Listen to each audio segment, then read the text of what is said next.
What's up everyone, Derek here doing something completely different. I'm actually going to be going through step by step of how I put together an exhibit tour. We're currently about a week out from my big March trip. We're going down to Texas to do the Dallas and Fort Worth zoos, and we're hitting St. Louis on the way down.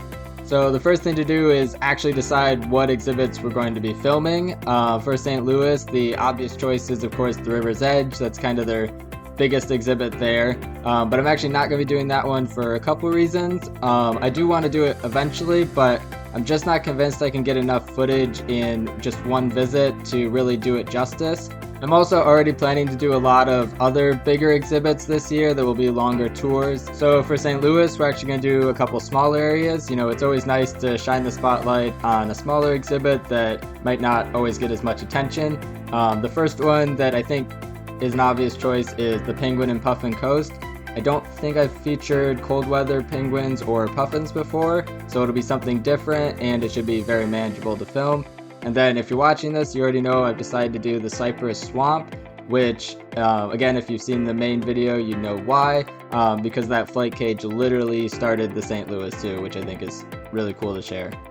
And then I'd like to try to do a third tour at St. Louis, and I debated for a while what that third one could be. I thought about maybe the birdhouse and the bird gardens, but that would be 3 bird-themed attractions, and that might take a little too long to film anyway.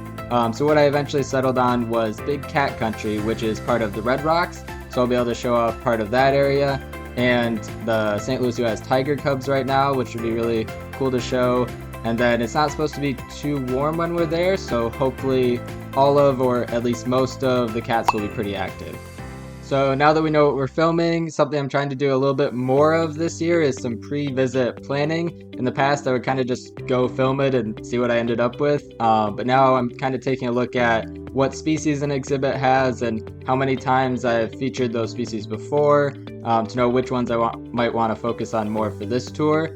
And then if it's a zoo I've visited before, I'll look through how much footage I have of each animal already, to again know kind of what to focus on when I'm there this time. Of course, for St. Louis, I've never been there before, and for the Cypress Swamp, most of those species I've never featured before. There's a few that I have once or twice, so it should be really easy to be flexible with what species to focus on just based on what's active and in a good spot when I'm there. Another thing to consider is if I might want to do a cinematic intro for that tour, which I do for a lot of my longer tours. So I might need to get, some special footage for that. But for this one, I don't expect it to be that long, and we'll go with a more straightforward approach, so we don't really have to worry about that for this tour. And then finally, we want to think about what I might want to get for the thumbnail in terms of photos, because I do use all my own photos for my thumbnails, and I try to make it so the photos are actually from that zoo, although I've become a little more lax about that rule recently. So for this one, I'm thinking we'll want to get a few photos of the outside of the flight cage, and then some photos of the scenery inside for some different options for the background. And then ideally, a nice photo of at least like 3 species that are in there, and that should all come together and be a nice thumbnail. The big day is here. It's about 7:45 in the morning, and today we are going to the St. Louis Zoo.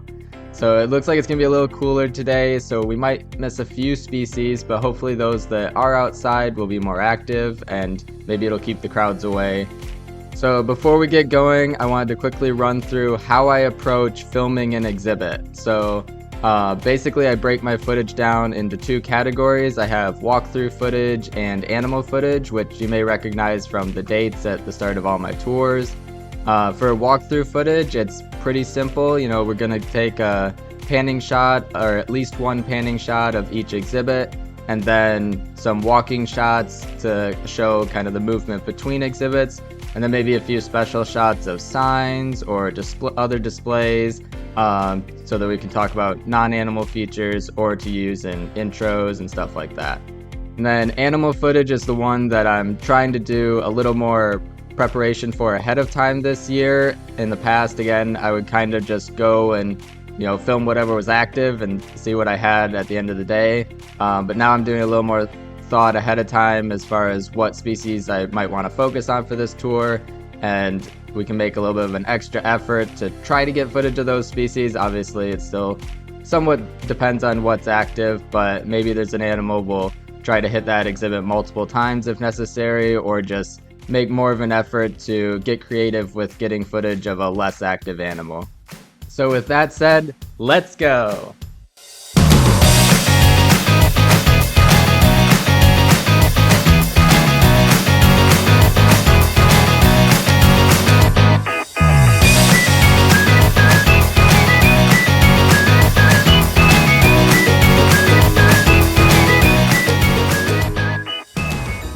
Alright, so we are here at the St. Louis Zoo, outside the Cypress Swamp 1904 flight cage.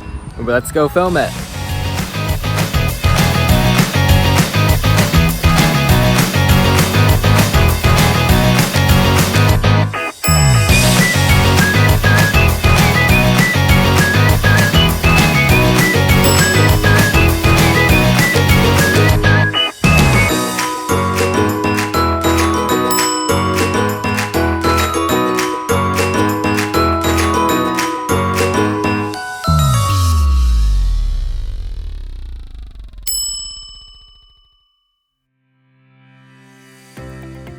Alright, so something I like to do the evening after a zoo visit is put together the thumbnails for the videos that I took that day. So like I said, for the Cypress Swamp, I was planning to take some photos of the outside of the flight cage and then some of the scenery inside for some possible backgrounds. So looking through what I took, I did take a couple of the outside, but I'm not really liking that vibe for the background. I like the ones of the inside better, and I really like this one, so I think that's what we're going to go with for the background. And then as far as some photos of the birds, I got a really nice one of this cormorant, so that's going to be front and center there. And then I got a few other duck species, and we'll try to place those in the water and then put some text on it, put the St. Louis Zoo logo in there, and see how it all comes together. For my thumbnails, I use VistaCreate, and the main feature that allows me to make my thumbnails the way I do is this remove background button. Depending on the photo, it might come out perfectly, or I might have to do a little touch up, which is what you're seeing here. I usually have some kind of vision for what I want my thumbnail to look like ahead of time, but I'll also just let it come together naturally and kind of move the animals around a bit and see how it all fits together. For these ducks that I'm putting in the water, I'm creating a sort of reflection by making a copy of the photo and then flipping it upside down and then decreasing the opacity. I feel it looks a little bit better this way when you have that illusion of interaction with the water. And then for text, I usually just go with some simple white text with a shadow behind it. However, I might start getting more creative with that. You'll notice as my Fort Worth tours come out that I had some fun with the text colors for those thumbnails.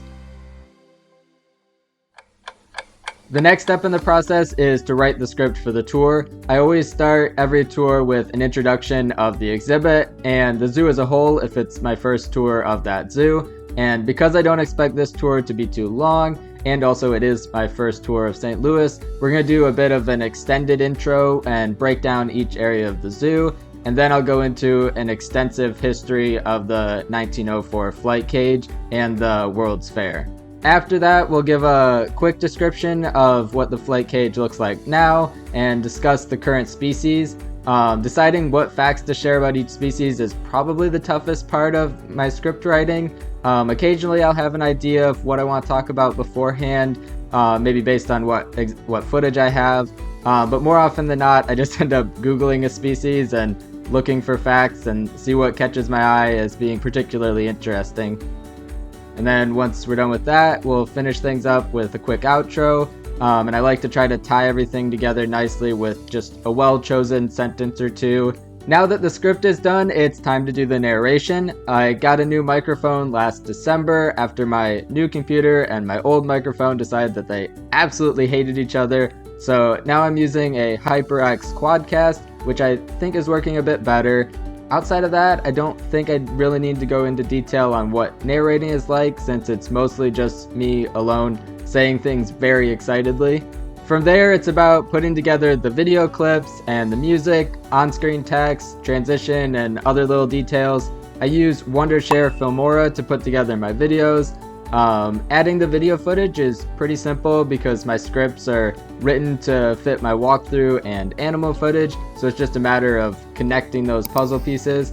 The only part where there's a bit more decision involved is the intros and the outros. I'd love to say that I meticulously put those together and I put so much thought into each clip that I choose, but in reality I just kind of go with what feels right in the moment. I will try to use some clips that didn't make it into the highlights video, usually because the animal in them doesn't move very much. Occasionally, my footage isn't sufficient for what I want to describe, so I'll have to use photos or, more recently, video footage from the zoo themselves. For example, for this tour, I will probably want to use some old photos of the flight cage or of the World's Fair as I'm going through the history, so I'll be scouring the internet for those photos. Another huge aspect of how my videos come together is the music. I get most of my music from two websites, Pixabay and Audio Jungle. The main benefit of Pixabay is it's free, and I'm always a big fan of not spending money, but sometimes it's worth paying for some of the great music that Audio Jungle has to offer. I often try to find music that is representative of the region an exhibit is representing itself. Otherwise, I mostly go with upbeat, happy sounding jingles. However, for this Cypress Swamp tour, we're going to do something a little different and go with a more classical, peaceful, ambient type vibe, which I think will fit well with the exhibit's historical significance and overall the more history heavy aspect of this video. And that's pretty much it. I hope you enjoyed this look at how I put together my exhibit tour videos. Let me know if you'd be interested in seeing this kind of thing for other tours in the future, since every tour is a little different. I don't think I would do it a lot, but maybe every few months. And be sure to comment whatever questions or suggestions that you have.